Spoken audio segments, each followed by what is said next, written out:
हरे कृष्णा। जय श्री कृष्णा। कथामृत की एक नई बहुत सुंदर कथा में आप सभी का स्वागत।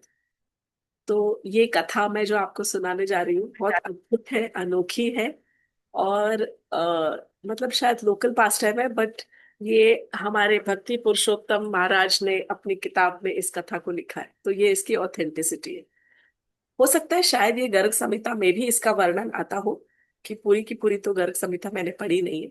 बट गर्ग संहिता में बहुत सारी राधा कृष्ण की कथाएं हैं, बहुत सुंदर सुंदर। पर ये फिलहाल इसमें से मैंने जो कथा पढ़ी तो बहुत ही अद्भुत, बहुत सुंदर मिली, तो मैंने सोचा कि ये सबके साथ में शेयर करनी चाहिए ये story. Just and more so I will give credit कि मुझे, जो मैं कथामृत की जो कथाएं रिकॉर्ड करके यूट्यूब पर डालती हूँ, अ, उसके बाद में फिर मैं वहां पर कोई कभी किसी का कमेंट आता है। तो एक हमारी मंदिर में एक वनजाक्षी माता जी है, वनजाक्षी करोड़िया। वो मतलब शायद ध्यान से सुनती ही होंगी, तो उनकी रिक्वेस्ट थी कि माता जी हमको राधा रानी की कथा सुननी है, राधा रानी की कहानी और सुननी है। तो then I said this is for you Vanajakshi माता जी। राधा रानी की एक स्पेशल कथा है। So Krishna proves Radha Rani superior position, ये चैप्टर का टाइटल दिया हुआ है। कहानी शुरू करने से पहले गुरु का प्रणामी मंत्र कृष्ण का प्रणाम करना आवश्यक बनता है। ओम अज्ञानतिमिरान्धस्य ज्ञानाञ्जनशलाकया चक्षुरुन्मिलितं येन तस्मै श्रीगुरुवे नमः। वाञ्छकल्पतरुभ्यश्च कृपा सिन्धुभ्य एव च पतितानां पावनेभ्यो वैष्णवेभ्यो नमो नमः। हे कृष्ण करुणा सिंधु दीनबंधु जगतपते गोपेश गोपिका कांत राधा कांत नमोस्तुते। तप्त कांचन गौरांगी राधे वृंदावनेश्वरी वृषभानुसुते देवी प्रणमामि हरिप्रिये।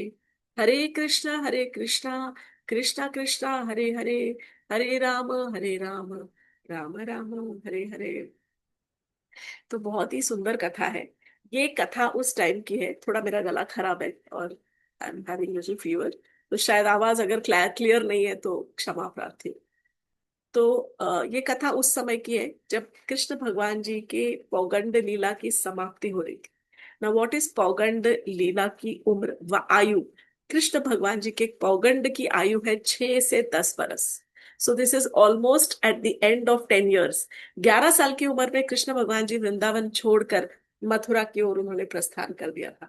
तो ये 6 साल से 10 साल की उम्र जो है कृष्ण भगवान जी की, वो उम्र है जहां पर उनकी पौगंड लीला हुई, अर्थात जब उनके ऊपर रिस्पॉन्सिबिलिटीज दी गई कि वो घर से, पहले जब छोटे बच्चे थे तो एकदम छोटे छोटे गैया के बछड़ों को लेके जाते थे, पर 6 से 10 साल की उम्र पर वो गाय चराने जाते थे प्रॉपर।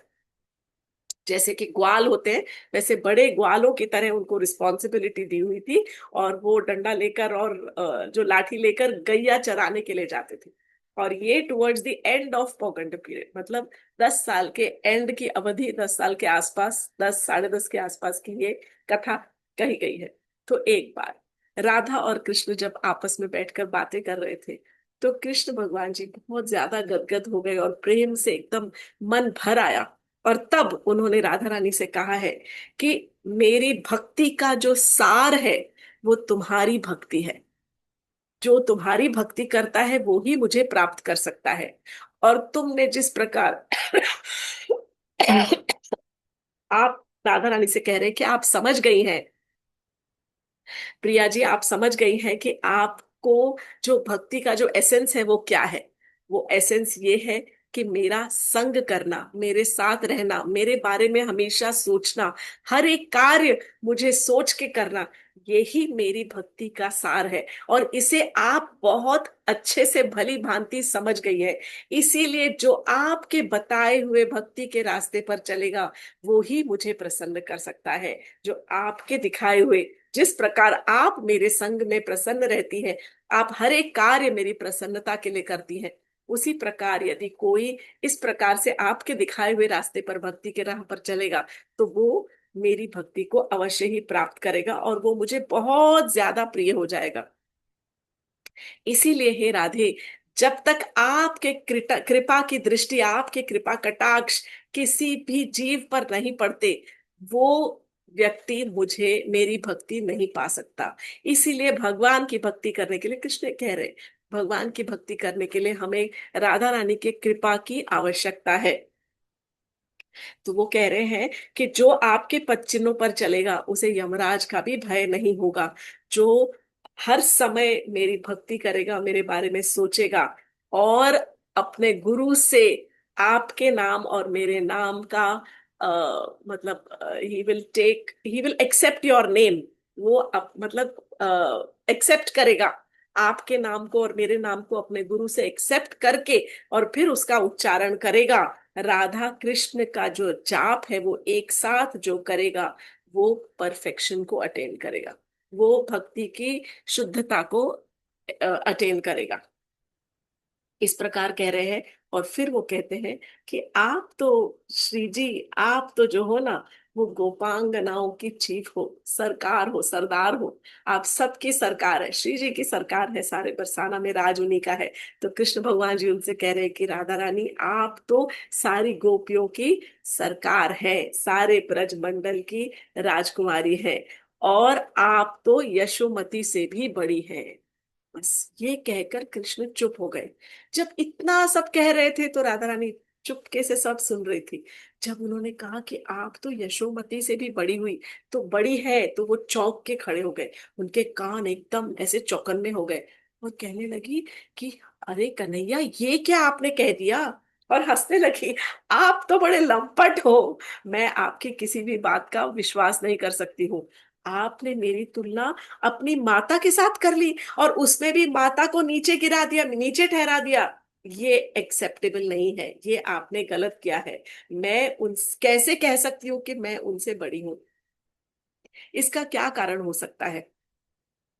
ये तो गलत बोल रहे हो आप, मुझे यूं ही प्रसन्न करने के लिए इस प्रकार की बातें मत किया करो। वो माता का उनका दर्जा है, आप अपनी माता की तुलना मुझसे मत कीजिए, ये सही नहीं है। और वो भी तुलना में भी आप माता को मुझसे नीचे ठहराए हो। तो actually the title of the story is कि राधा रानी बड़ी या यशोदा बड़ी, इस प्रकार का है इनका खेल। तो कृष्ण भगवान जी तब कहते हैं, मैं झूठ नहीं बोल रहा, तुम मुझे लंपट मान रही होगी, पर मैं आज बिल्कुल सच बात कह रहा हूं, और इसका मैं आपको प्रमाण दूंगा। I will prove it to you. भले वो आपको अपनी बेटी की तरह मानती होंगी, पर आप देखिएगा जल्द ही वो आपके चरणों को पकड़ लेंगी और आपके चरणों में गिरेंगी और रोएंगी, देख लेना। ये सिद्ध करने के लिए कृष्ण भगवान जी ने एक बहुत ही सुंदर अनहोनी एक लीला रची, ये प्रूव करने के लिए। तो एक बार की बात है, अब वो लीला की जो कथा है वो अब ये है। तो वो कहने लगे, एक बार की बात है कि सारे गोपियां जो थी, ब्रज की व्रजांगनाएं जो है, और गोपियां जो है, और राधा रानी मिलकर छोटे से बाल कृष्ण को लेकर किसी गोपी के घर में उनको लेके गई। और वहां पर उन्होंने कृष्ण भगवान जी से कहा कि चलो नाच के दिखाओ, नृत्य करो, हमारा मन बहलाओ। और वो तालियां बजा रही है और कृष्ण नृत्य कर रहे हैं, जिस तरह से मटक मटक के ठुमक ठुमक के नृत्य कर रहे हैं। कभी एक गोपी को देखते हैं, कभी दूसरी गोपी को देखते हैं। इस तरह से किसी गोपी के घर में आंगन में कृष्ण नृत्य कर रहे हैं, और सारी गोपियां देख देख के तालियां बजा रही हैं, झांझ बजा रही हैं, और कृष्ण का नृत्य देख देख कर बहुत ही प्रसन्न मन से उनकी सराहना कर रही हैं। इतने में वहां पर पहुंच गई यशोदा मैया। और यशोदा मैया ने देखा, बहुत गुस्से में बोलने लगी सारी सखियों से। उन्होंने राधा को भी देखा, और राधा रानी को देखा, और सारी सखियों को देखा, सारी गोपियों को देखा, सब के सब ऐसे घेरे में खड़ी है और बीच में कृष्ण भगवान जी खड़े। तो बहुत गुस्सा हो गई। और तब वो कहने लगी कि ये क्या तरीका है, मेरी गोपाल जो मेरा लल्ला है वो पूरा दिन बेचारा थक जाता है, वो गैया को चराने जाता है, गैया को चराने लेकर जाता है जंगलों में, और चरा कर जब लेके आता है तो इतना थका हुआ घर पहुंचता है, तो तुम उसको आराम नहीं करने देती। ये इतना थका हुआ और उसको यहाँ पर नचा रही हो, और मेरे घर से लेकर तुम यहाँ किसी और गोपी के घर में लेके आई हो, और यहाँ पर उसको नचा के और आनंद ले रही हो। ये मुझे बिल्कुल भी सहन नहीं हो सकता। ये बिल्कुल सही नहीं है, ये अच्छा नहीं कर रही हो, इस प्रकार से कभी मत करना। राधा रानी सुन रही थी और चुप रही। तब सखियों ने कहा कि यशोदा मैया, आपका जो गोपाल है वो तो ग्वाला है, वो तो गोपाल है, गौओं का रखवाला है। वो गायों को लेके जाता है चरने और फिर लेके आता है।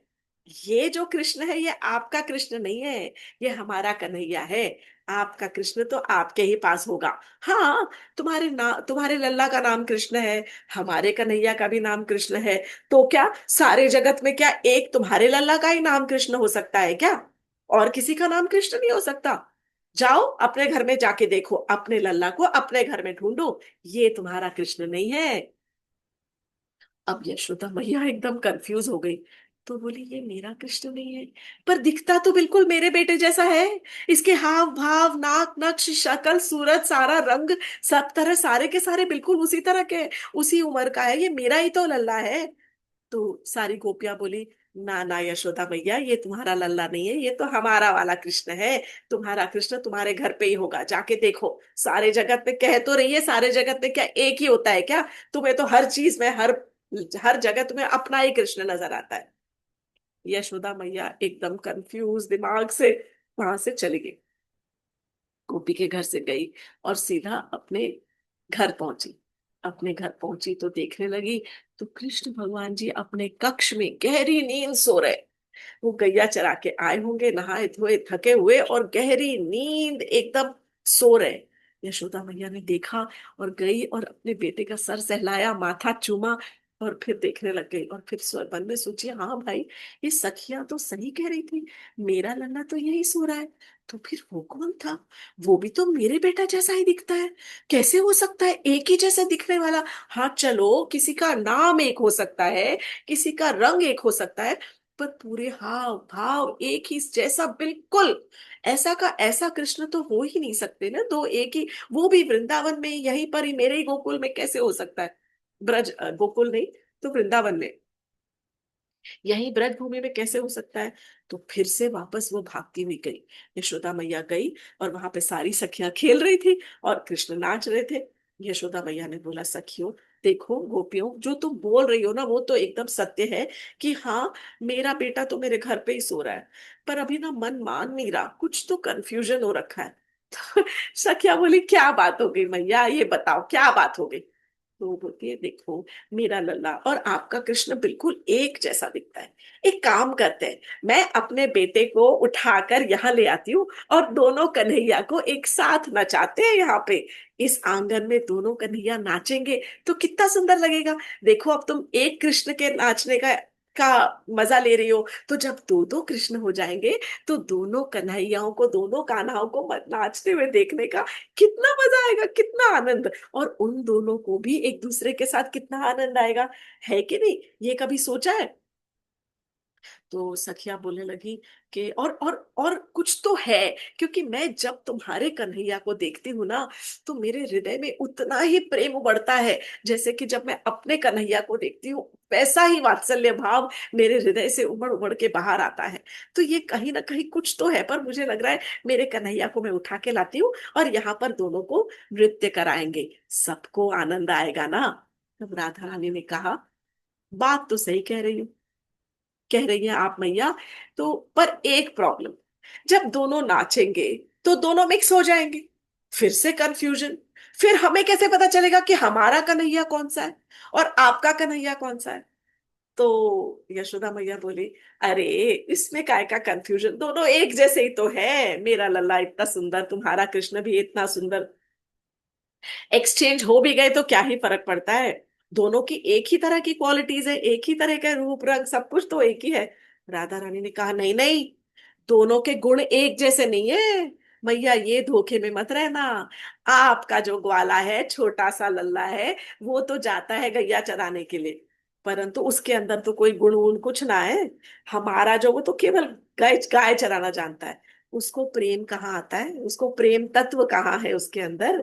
हमारा जो कन्हैया है वो प्रेम तत्व जानता है, वो तो पुरुष रत्न है, वो सारे पुरुषों में ज्वेल है, रत्न है, वो खास है, वो पुरुषोत्तम है। और उसने कितने सारे राक्षसों का वध किया है, कितने। और जो हमारा कन्हैया है ना, सारे के सारे ऋषि मुनि योगी सब उनके ही चरणों पर ध्यान लगाते हैं। और देखो आप भी कैसे उनके ऊपर मंत्र मुग्ध हो गई।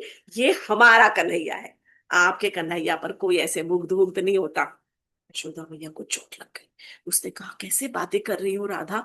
ऐसा है कि मेरा कन्हैया तुम्हें पता नहीं, 3 साल का, 3 दिन का था केवल। और 3 दिन के बालक ने उसने पूतना का वध कर दिया था। ये 3 दिन के जो बालक है, ये गर्ग संहिता में ही लिखा हुआ है। 3 दिन के बालक ने पूतना का वध कर दिया था। उसके पास शकटासुर, तृणावर्त और न जाने कितने कितने राक्षसों का उसको भी वध कर चुका है। फिर तो सारे ब्रज में उसे जानते कैसे हैं, यशोदा नंदन करके सब जानते हैं उसको। वो मेरा यशोदा मेरा लाला है, यशोदा नंदन मतलब मेरा बेटा है। राधा रानी ने कहा मैया, अब इस बात पर अगर हम बहस करने लगे ना तो हमारा आपस में झगड़ा हो जाए, लड़ाई हो जाएगी। और लड़ाई नहीं करनी ना, झगड़ा नहीं करना है। तो आपको एक काम करते हैं कि किस तरह से दोनों को एक्सचेंज नहीं हो, इस तरह से उनका कुछ तो एक उपाय करना पड़ेगा। तो राधा रानी गई और एक गोपी के पास से चंदन का कटोरा लाई और चंदन का लेप लगा के, और अपने जो उनके कृष्ण थे वो उनके ही थे वहां पर, उनको उन्होंने माथे पे चंदन का ऐसे गोल टीका लगा दिया। और कहने लगी कि देखो ये हमारा कन्हैया कितना सुंदर लगा है। तो यहाँ पे आचार्य कहते हैं कि वो जो चंदन का टीका था उनके श्याम वर्ण मुख पर ऐसे लग रहा था जैसे श्याम वर्ण मेघों के बीच में से चंद्रमा निकल रहा हो। तो टीका लगा दिया और कहा कि अब आप अपने लल्ला को ले आओ, क्योंकि तो वो बोलती नहीं नहीं हमारे घर ले चलते हैं। तो राधिका बोली ठीक है चलो आपके घर चलते हैं। तब सारी सखियां और कृष्ण को लेकर, चंदन लगा हुआ टीका लगाकर अपने कृष्ण को लेकर यशोदा मैया के घर में पहुंच गई और उनके आंगन में पहुंच गई। और कहने लगी कहाँ है मैया तुम्हारा कृष्णा, लाओ तो यशोदा मैया अंदर गई। दरवाजा खोला तो देखा भैया मेरा तो कान्हा अभी भी सो रहा है, इतना प्यारा, इतना क्यूट सा लग रहा है, इतना सुंदर सलोना। गई प्यार से सर पे हाथ फेरे और फिर बेटे को जगाया और जगा के गोद में लेकर, 10 साल के ऊपर का बच्चा हो गया है, गोद में लेकर और बाहर लाई। और बोली फिर चला के बोली देखो अब दोनों नृत्य करेंगे। अब किसी तरह से समझा दिया कि देखो बेटा ये तुम्हारे सखा है, नृत्य करते हैं आज। दोनों के दोनों जो कृष्ण है वो नृत्य करने लगे और चारों तरफ सारी गोपियां हैं। और अब तो यशोदा मैया भी वहां पर है और सब आनंद ले रही है। परंतु क्या हुआ, देखते ही देखते जो यशोदा का लाला था वो राधिका के कृष्ण के अंदर विलीन हो गया। और तब एक ही कृष्ण रह गया, चंदन लगा हुआ टीका, जिसके माथे पर भाल पे चंदन का टीका लगा हुआ था। केवल वो ही कृष्ण रह गए। तो सारे सडनली जब जब तक तो नृत्य का म्यूजिक चल रहा था, संगीत चल रहा था, रियलाइज नहीं किया। जब तुरंत यशोदा मैया को एहसास हुआ कि अरे मेरा कृष्णा कहाँ गायब हो गया, ये तो है नहीं। तो उन्होंने रोक दिया, बोली रुको रुको, मेरा कान्हा कहाँ गया, मेरे कृष्णा मेरे कन्हैया कहाँ चले गए। तो राधा रानी ने बोला ये तो मेरे कन्हैया है। तो राधा रानी ने कहा कि भाई ये तो यहीं अभी नृत्य कर रहे थे, यहीं कहीं होंगे, अभी हमें क्या पता। तो राधा रानी कहने लगी हम हर समय आपके कन्हैया को ढूंढते रहे क्या, ये तो बात कोई सही नहीं है। ये वाला जो है ये हमारा कन्हैया, देख लो मैंने माथे पे चंदन का टीका लगाया था ना, हमारे कन्हैया के माथे पे चंदन का टीका लगाया। अब ये हमारा कन्हैया, अब हम इसको लेके जा रहे हैं। ओ यशोदा मैया वहीं पर ही रोना धोना शुरू कर दिया, नहीं नहीं नहीं इसको मत लेके जाओ, पहले मेरा कन्हैया मुझे वापस करो, मेरा कन्हैया कहाँ पर है, मैं उसके बगैर एक पल भी जी नहीं सकती, मैं एक क्षण में अपने प्राण वायु मेरे निकल जाएंगे, मेरे प्राण निकल जाएंगे, मेरी मृत्यु हो जाएगी, मैं अपने बच्चे के साथ बगैर नहीं रह सकती। तो राधा रानी सुन रही है और फिर वो रोने लगी, बोली राधिका सुनो किशोरी, मेरे कौन से बहुत सारे बच्चे हैं, कोई 5-7 बच्चे तो है नहीं, मेरा तो एक ही लाला है, कहीं से तू वापस कर दे। राधा रानी ने पूछा मैं कहाँ से वापस करूं। बोली नहीं नहीं तुझे जादू आता है, तूने कुछ जादू किया है।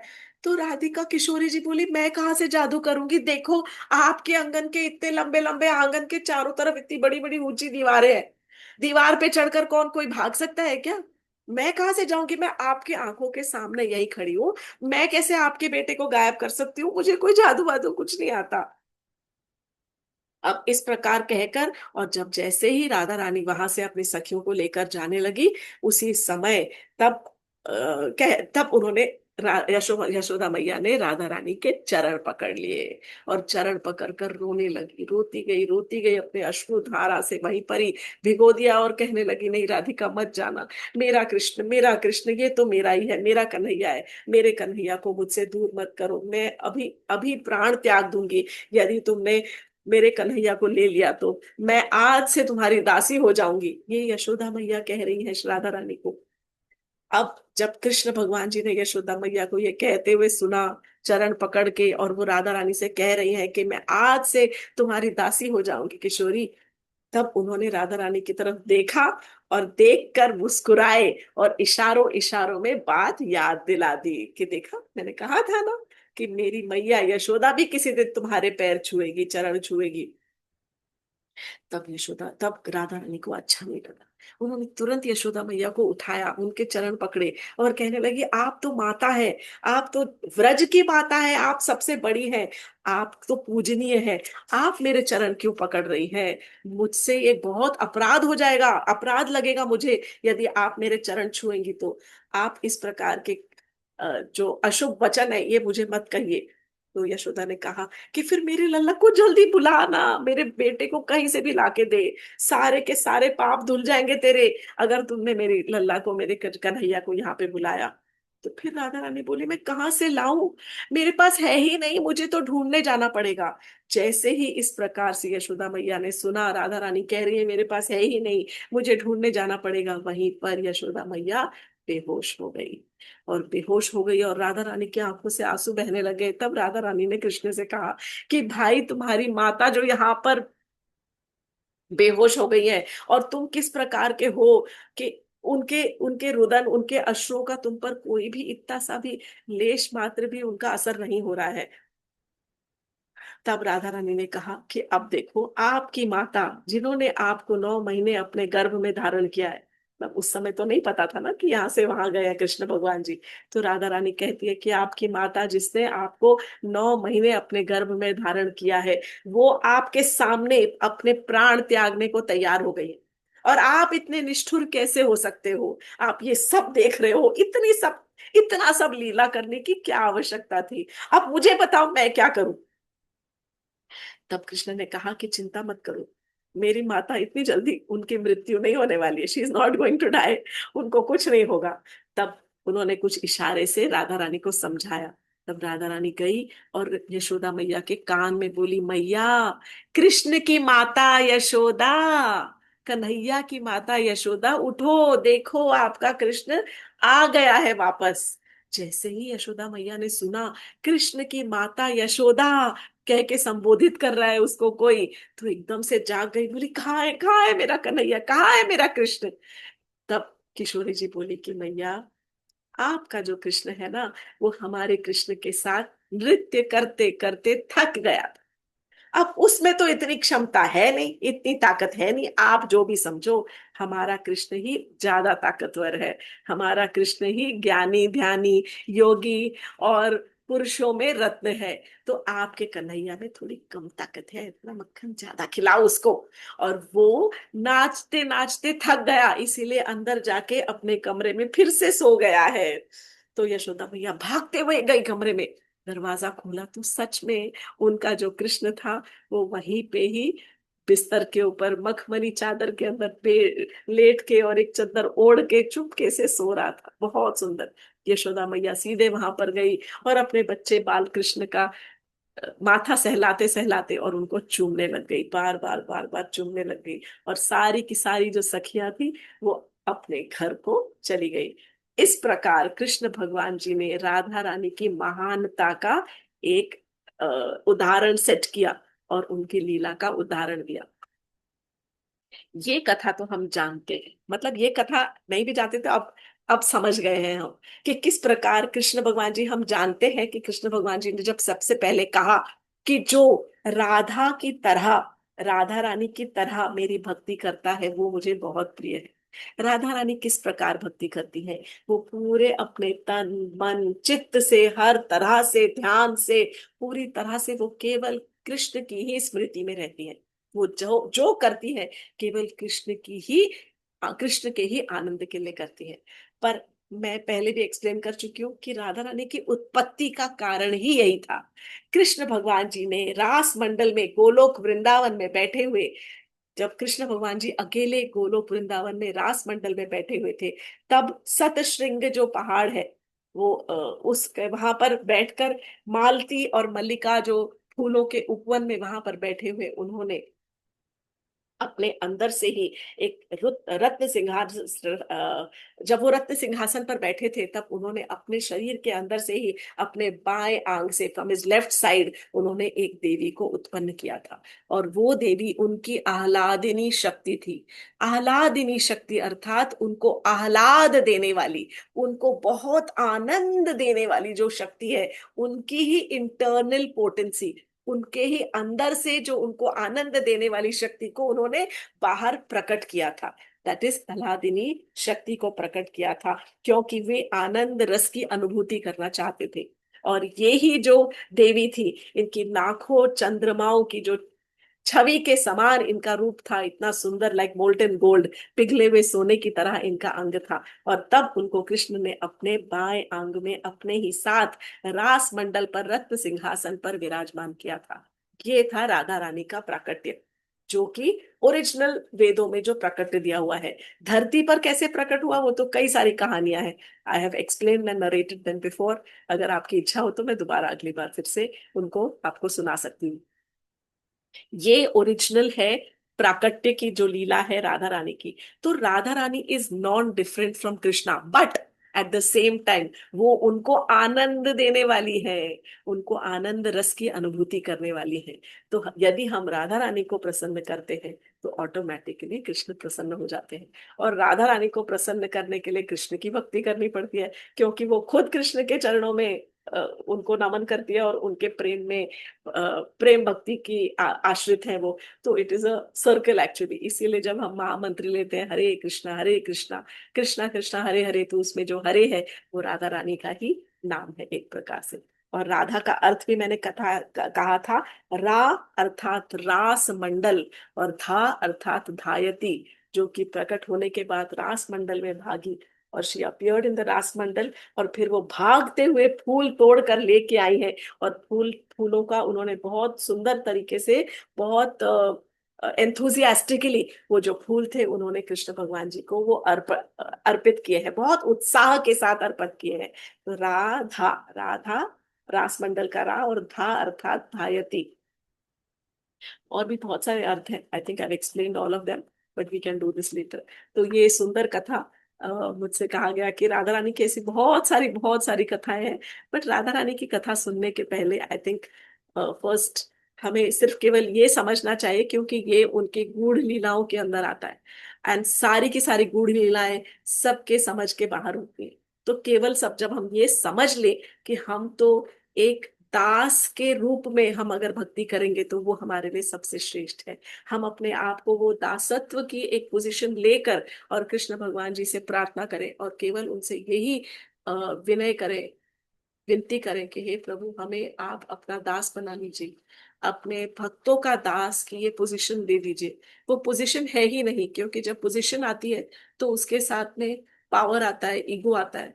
तो जब दास के दास का, भक्तों के दासों के दास का जो समझो उपाधि है, it is not even a position. वो बहुत निम्नतम उपाधि है, जिसमें अहंकार का कहीं पर भी, देर इज नो स्कोप, अहंकार का कहीं पर भी स्कोप ही नहीं। तो ये राधा रानी की कहानियां, लीलाएं सुनने में आनंद आता है। हमें पता चलता है कि कृष्ण भगवान जी किस प्रकार राधा रानी को भी अपने से ऊपर रखते हैं। बट हमारे लिए सबसे पहले, बिकॉज हम बहुत बेसिक स्टेज पर हैं, तो सबसे पहले हमें केवल यही प्रार्थना करनी चाहिए कि हे प्रभु, हम आपके दास हैं, आप हमारी रक्षा कीजिए, हमें अपने भक्ति पथ पर भटकने से रोकिए। और बस यदि कहीं पर भूल हो जाए तो उंगली पकड़कर, जैसे माता पिता अपने बच्चों की उंगली पकड़कर उनको सही राह दिखाते हैं, इसके लिए वही आप हमेशा करते रहिए। आज की कथा को यही विराम देते हैं। हरे कृष्णा, जय Shri Krishna. Thank you so much for joining with कथामृत।